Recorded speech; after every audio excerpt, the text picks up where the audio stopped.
Hey Sizzlers! Today we'll be making some empanadas de tinga. They're so delicious to make. I know that I personally love any type of empanada, the sweet ones, beef, chicken, or any other type. We're gonna make them with some maseca and then fry them. They are easy to make, just a lot of steps. So let me show you guys how it's done. So the first thing I'm doing is making the masa, for which I will follow the instructions in the back of the bag. It says to add 2 cups of the maseca and then 1.5 cups of water. I'm also going to be adding just a little bit of salt for flavor. First, I'm going to be adding the 2 cups of maseca. A tiny bit of salt, I would say just 1 teaspoon. And the water. The water, I'm going to be adding it little by little and then amasarla, just so I make sure it's not too smushy, because sometimes the measurements are off. So I just want to make sure that the masa is just right.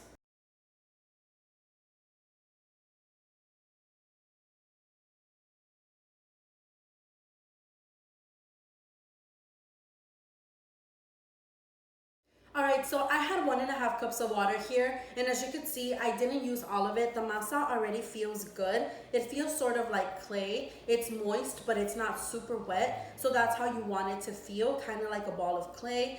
It's a little bit sticky, but not to where it sticks to your fingers. So this is perfect. This is very manageable, and that's exactly how you want it. That's why you're supposed to add little by little and not the whole measurement at once. Now that our masa is ready, we're going to start making our little balls so we can make our tortillas that we're going to turn into empanadas.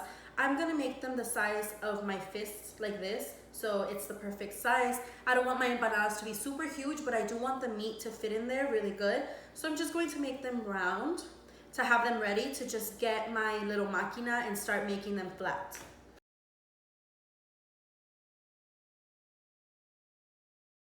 Alright, so with the masa I made 7 little balls, which means that 7 empanadas. If you want more than this, then you should probably either amasar twice, so make the same ingredients twice, or you can double them. Instead of 2 cups of masa, use 4, and instead of 1.5 cups of water, use 3. But for now, I'm going to cover these because we're going to make our tinga. You want to leave these covered because if you don't, then they'll dry out, and you don't want that. You don't want your masa to be dry, because if it's dry, then it's not manageable at all. So that's why I'm going to cover it and set it aside while we make our tinga. Alright, so I'm going to make my tinga sauce, for which I already have a recipe on my IGTV videos. But in that recipe, I use tomato sauce instead of 2 whole tomatoes. The reason that I'm doing this differently is because I want this sauce to be thicker. Since it's going to be in the empanadas, you don't want it to ooze out. So the tomatoes are thicker, so I'm going to add 2 tomatoes, 1 can of the chipotles, 2 garlic cloves because these are kind of small, and some knorr. I will leave the exact descriptions below, along with just a tiny bit of water, which I'm going to add in here just so it takes out all the rest of the chipotles. The water is so it really blends well together. You don't want a lot of water because, like I said, you don't want the tinga to be too runny. Now we blend it. I have my pan on medium heat, and I'm going to add a tiny bit of oil. Now that it's hot, I'll be adding some onions. I usually like to let the onions get really toasty before I add the chicken. Now that my onions are looking a little bit more transparent, I'm going to be adding my shredded chicken. This is just a whole chicken breast that I boiled with some salt and onion, and then I shredded it. So I'm going to add it here, mix it with the onion, let it get some oil. Now that I've mixed it, I'm going to be adding my sauce. As you could see, it's thick, and that's perfect because I did not want it to be runny. Make sure you mix the sauce in there with the chicken really well. The reason we didn't want the sauce to be runny is because, like I said, it'll ooze out of the empanadas and make them all soggy, and then the oil will jump all over the place when you're frying them. As you can see, our chicken mixture is pretty thick, and that is perfect. I'm going to put a lid on this and let it simmer for about 5 minutes, just so the chicken really gets the flavor of all the chipotles and the tomatoes, and then we are done with our tinga. We're going back to our tortillas and empanadas. Alright, so I have my máquina here. A lot of people have this one, a lot of people have the smaller silver one. It doesn't matter. A lot of people even like to do them with their hands. I don't like to do them with my hands because I like them to be not so thick. So I like to do it with this. It doesn't matter. You could even do them with a palote. I'm going to get my little ball, put it in the center, and then squish it. Now, you don't want these to be as thin as tortillas. You want them to be a little bit thicker, but also not super thick. I'll show you guys what I mean. All right, so I don't know if you could see there, but these are not as thin as a tortilla would. A tortilla would still be thinner. This is still manageable, so this is perfect. This is how you want it to look. I'm going to be doing these one at a time. The reason that I don't like to do them all together is because then this starts drying out and it's not as manageable. So I'm going to put my balls wrapped in this again. Now that my tinga is ready, I'm gonna use one of these spoons that kind of lets all the water drip down. I'm going to put some of the tinga in the largest side, kind of towards the middle. You can also put some cheese in here. Those are so delicious. You know what? I'm going to put some cheese in there. Oh man, let me get the cheese. So like I said before, I bought the 3 pound of cheese and I shredded it all. So I'm almost out. I'm going to get some of the cheese, put it in here. Oh yeah, these will be so good. Okay, so you don't want to make them too full because if you make them super full, then they'll ooze out everywhere. Now I'm going to flip it over like this, kind of like a taco, and then do like an empanada and close it together. Since the masa is still manageable, it's easy to close it, and you see what I mean by oozing out? The little water is already oozing out. You don't really want that to happen, but if it does, it's okay. We could always dry it. I'm going to pick it up and then continue to lock it like this. While I'm doing this, I'm already heating up my oil. It's very important to have your oil hot by the time you're doing this. I added a good amount of oil to my pan. So I'm just going to fold it like you would a regular empanada. The water that's oozing out, the little tinga salsa, it's being really helpful to keep the masa moist so it could really lock in together. Okay.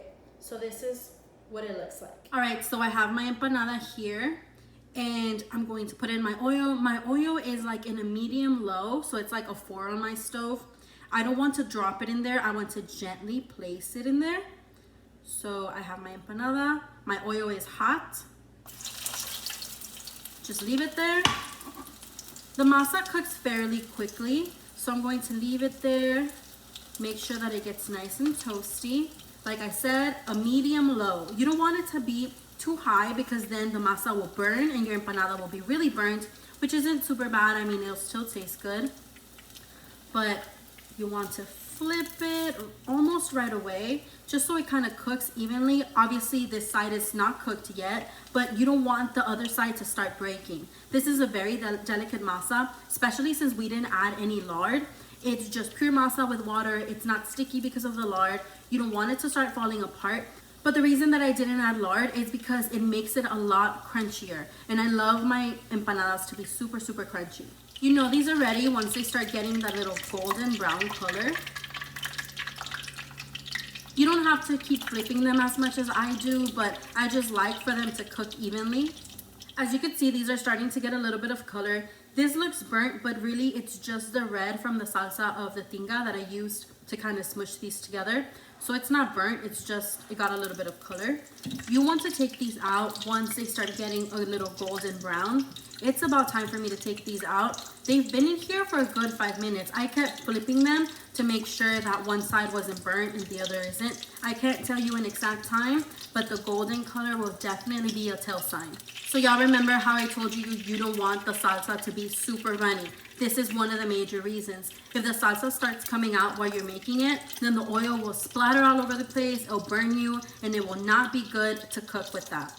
Now that it's time to take out my empanada, I'm going to place it on this plate with some napkins so the napkins could kind of absorb all the extra oil and you're not eating all of that. So like I told y'all, you could fill these up with pretty much anything, and I had some leftover beans from yesterday, and I'm going to make this one a bean and cheese empanada. It's going to be so good. I kind of like to make things up as I go. So make sure that if you do beans, don't put them too near the edge, and also don't fill them up too much. I know we want our empanadas to be really full, but if you fill it up too much, then it'll come out and you don't want that. I'm going to add some cheese and then fold it. Fold it like a taco. If you're struggling to stick these together, then you can always grab a tiny bit of water, not too much because then the oil will jump out at you. If your masa starts to dry up and you're starting to have trouble, dip your fingers in the water and then just close it. Make sure that you kind of like intertwine it so it locks, because sometimes if you just close it like that, then it'll open once it starts frying. And our bean and cheese empanada is ready. You see here how the maseca starts to kind of crack a little bit? Add a tiny bit of water and it's like a patch. I know a lot of you ask what the food looks on the inside, so I'm going to be opening them. This is what the Tinga one looks like. You could hear the crunch, oh my gosh. Yes.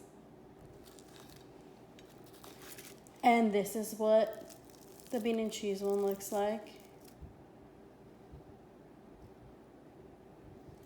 Alright, Sizzlers, so that's how to make tinga de pollo empanada turned into a how to make a bean and cheese empanada, and they're all equally delicious. It just makes a point that you could stuff them with anything you want and they'll be so good. They're easy to make, they don't require that many ingredients, and they're super crunchy on the outside. I cannot wait to try these. I hope you guys do too. And if you do, send me a picture. I would love to repost it. And please check out my salsa videos that go perfectly with all these empanadas, especially the avocado salsa. I hope you guys enjoyed it. Until next time.